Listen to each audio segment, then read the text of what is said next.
क्या हो रहा है? अरे कोई बात ना, 5 लीटर हो जाएगा तो। ए भैया आओ, देखो या तो अपने इसको ठीक करो वरना हम तो ऐसे ही सुनाते रहेंगे।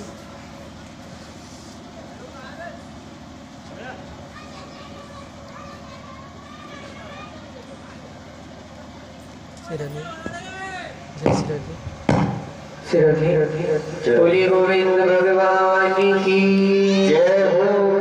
देखो भैया जो कार्यकर्ता है और पीछे बाबा भी बैठे हैं, आप सभी से करबद्ध प्रार्थना है, कोई बात नहीं 2-4-10 मिनट ज्यादा चल जाएगा, पर जब कथा प्रसंग चल रहा हो या भजन चल रहा हो तो आपसे प्रार्थनाएं बीच में बंद न किया करें।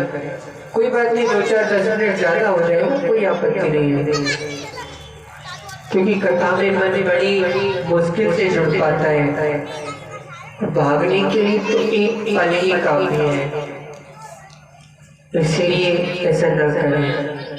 जय जय श्री राधेश्याम। अब सभी ध्यान देंगे, सोचिए कहा ऋषियों कथा सुनाना प्रारंभ किया। जो माता पिता की शुभ संतान नहीं है, मरने के बाद प्रेत बनकर भटक रहा हो, ऐसा व्यक्ति भी यदि कथा सुने तो वो मुक्त हो जाता है। गुरुजी बात कुछ समझ में नहीं आई, विस्तार करके बताओ।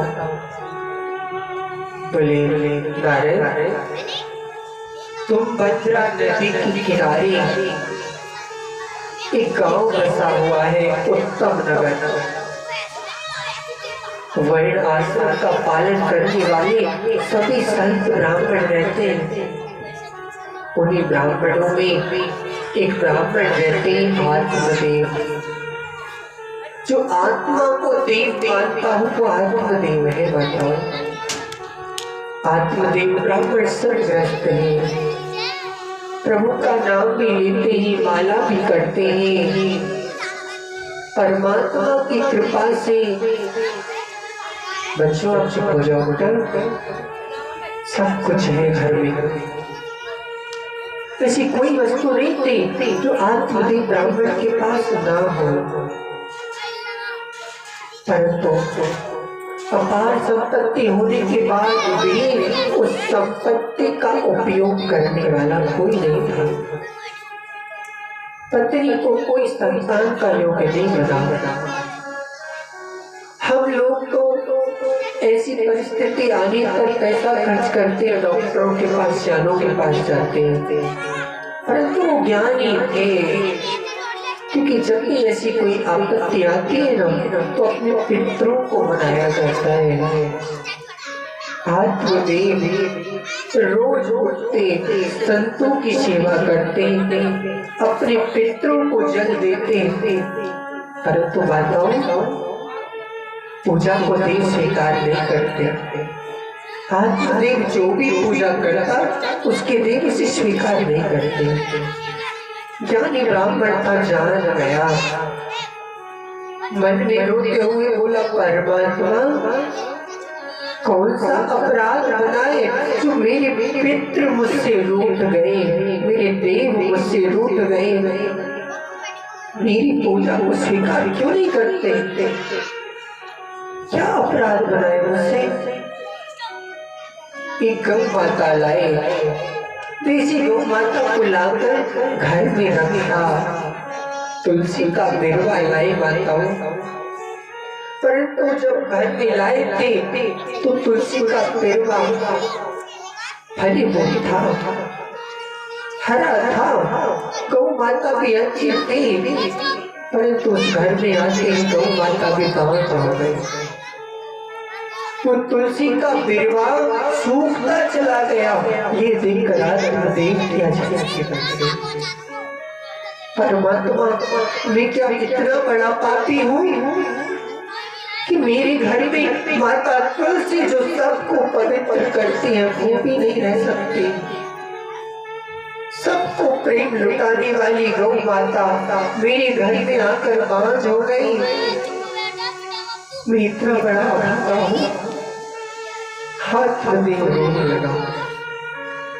कष्ट हो तो व्यक्ति अपने मन में उसे छुपा सकता है, परंतु जब उसे ताना मारने वाले आते हैं तो वो टूट जाता है।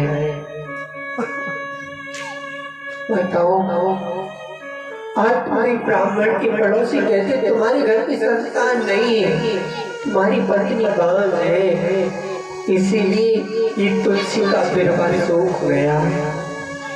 गौ माता बांझ हो गई।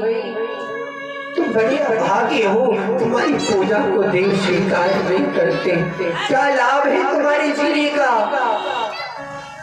आत्मदेव आज इतने दुखित हुए, सोचा ऐसे जीवन का क्या लाभ जिस जीवन से कुछ प्राप्त ही ना हो रहा हो। प्राणों का अंत करने के लिए आत्मदेव अपने घर से निकला। बताओ, नदी के किनारे आए, नदी में कूदना चाहते थे, संत निकल कर जा रहे हैं। संत सरल चित जगती जानि सुभाग सने। संत स्वभाव को जान जाते, इसलिए जान गए ये कोई सिद्ध ब्राह्मण है पर दुखी है। बताओ, हाथ पकड़ कर पूछा ब्राह्मण हो ना? बोले हाँ। पत्नी क्यों आए हो? आत्महत्या क्यों कर रहे हो? बोली परमात्मा ने सब दिया पर इसे इस्तेमाल करने के लिए कोई पुत्र नहीं दिया, इसलिए अपने जीवन को गंवाने आया हूँ। आत्मदेव, तुम्हारे घर में पुत्र नहीं है, संतान नहीं है, तो तुमसे बड़ा भाग्यवान बोलेंगे। और जिसके घर में पुत्र नहीं है वास्तव में वो बहुत सुखी है। पुत्र ना होना एक दुख है, 2, 4, 10, 20 साल रोते परंतु ये आंसू सूख जाते, मन अपने आप को संभाल लेता है। परंतु आत्मदेव, यदि पुत्र होकर कुपुत्र हो गया तो तुझे पल पल मरना पड़ेगा। फिर तेरे आंसू सूखेंगे नहीं, ये जीवन भर बहते रहेंगे, समाप्त हो जाएंगे पर सूखने में नहीं रहेंगे। क्या करेगा ऐसे पुत्र का? और जिसके पास कोई नहीं होगा भैया, अनन्य ममता विष्णु ममता प्रेम संगता भावशयी विषाद्रात्मा बुद्धि प्रेमानि गदते। भैया जिसका कोई नहीं है ना, वो तो मेरे गोविंद से ममता कर लो, विष्णु से ममता कर लो, वो ही सबका है। आत्मदेव ने कहा तुम ब्राह्मण क्या जानो? वन वन भटकने वाले सन्यासी, पुत्र का सुख क्या होता है तुम क्या जानो? तुम क्या जानो? इस समाज कैसे कैसे ताने मारता है, तुम्हें क्या सुनना पड़ता है? तुम क्या जानो पुत्र को गोद में खिलाने का सुख क्या होता है? ब्राह्मण देव, आज मुझे या तो पुत्र की प्राप्ति करा दो वरना मैं आपके सामने ही मर जाऊंगा। जब जल में कूदने लगे ना तो संत ने कहा ब्राह्मण, ये फल लेके जाओ, अपनी पत्नी को अपने हाथ से खिलाना, पुत्र हो जाएगा। जो भाग्य की लिखे को भी बदल दे वो संत होता है, और जो केवल अपनी पूजा कराता है वो संत कभी नहीं हो सकता। भैया आपके भाग्य को बदल फल को लेकर आए, मन में बड़ी प्रसन्नता थी। पत्नी का नाम ही धुंधली, फल दे दिया, खा लो, पुत्र होगा, भगवान का प्रसाद है, संत ने दिया है। धुंधली ने कहा इन्हें कोई जैसे भी पागल बना दे कि बन जाते हैं। फल खाने से कभी संतान होती है? और यदि होती भी है तो इस बुढ़ापे में कौन प्रसव की पीड़ा को सहन करेगा। फल नहीं खाया। बहन ने कहा तू गर्भवती है, अपनी संतान मुझे दे देना, मैं तुझे अपार संपत्ति दूंगी, मेरे पति से मत कहना। फल की परीक्षा करने के लिए माताओं वो फल उस 5 गौ माता को खिलाया। इन अभागनों ने भगवान के प्रसाद का अपमान मार। समय बीता, बहन के पुत्र हुआ, नाम रखा धुंधकारी, और पति से कहा ये मेरे हुआ है, और वो फल तो सत्य होना था क्योंकि सत्य का था। उस गौ ने भी एक पुत्र को जन्म दिया। देखिए भगवत कृपा, भगवत प्रसाद, वो पूरा मनुष्य शरीर धारण करके आया, केवल कान गौ माता के थे। बोलिए गोकर्ण जी महाराज की। वो भी पिताजी कहते धीरे धीरे दोनों बड़े बनने लगे। परंतु माताओं हमारी वैदिक बात कही जाती है, हो निहारी मेरी वाणी की लगत चीकने पात।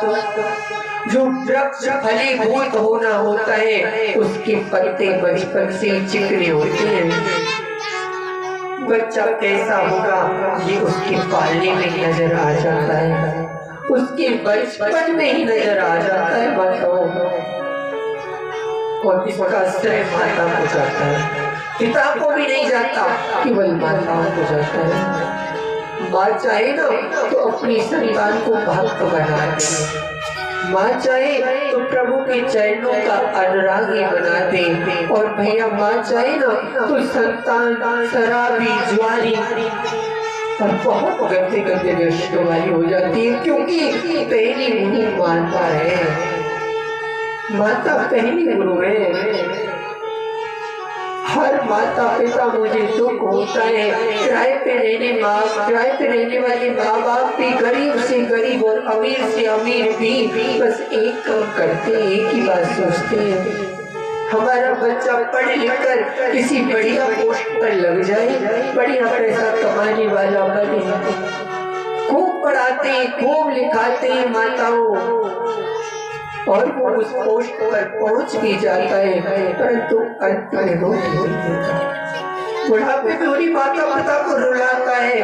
और जब आंसू झरझर बहने लगते ना तो फिर कहते हैं हमने तो कोई अपराध नहीं किया था, इसे खूब खिलाया पिलाया, अच्छा योग्य बनाया, तो हमें कष्ट नहीं मिला। भैया तुमने अपनी संतान को पैसा कमाने की मशीन बनाया, संतान कभी बनाने की कोशिश नहीं की। यदि संतान बनाने की कोशिश की होती तो केवल ये ना सोचते कि ये पढ़ लिख कर किसी बढ़िया पोस्ट पर जाएगा, साथ के साथ उसमें संस्कार डालते, उसे राम सिखाते, उसे कृष्ण सिखाते, उसे कथा सुनाते, पर ये हम नहीं करते माताओं। हम केवल और केवल उसे इतना पढ़ाते कि वो धीरे धीरे धन कमाने की मसीबत बनकर रह जाता है। परमात्मा का कोई दोष नहीं है, दोष तो हमारा। माताओं धीरे धीरे धुंधकारी कितना दुराचारी हुआ। कोई भी व्यसन ऐसा ना रहा जो इसने अपने जीवन में ना किया हो। दारू पीने लगा, मांस खाने लगा, आत्मदीप ब्राह्मण जिसका पूरे गांव में नाम सम्मान से लिया जाता था, आज लोग उसका मुख नहीं देखते, कहते इसकी संतान तो बहुत गंदी है। वो पिता अपनी नजरों को नीचा करके चला आता। रात के 12 बजे आत्मदेव अपने घर में बैठा है, आंगन में बैठा है, धुंधकारी आता है, दारू की बोतल हाथ में थी, गाली देता हुआ आ रहा था माताओं। आत्मदेव ने हाथ पकड़ा, बेटा ब्राह्मण का पुत्र है, सुरापान करता है, मांसाहार करता है, तेरी प्रवृत्ति क्यों?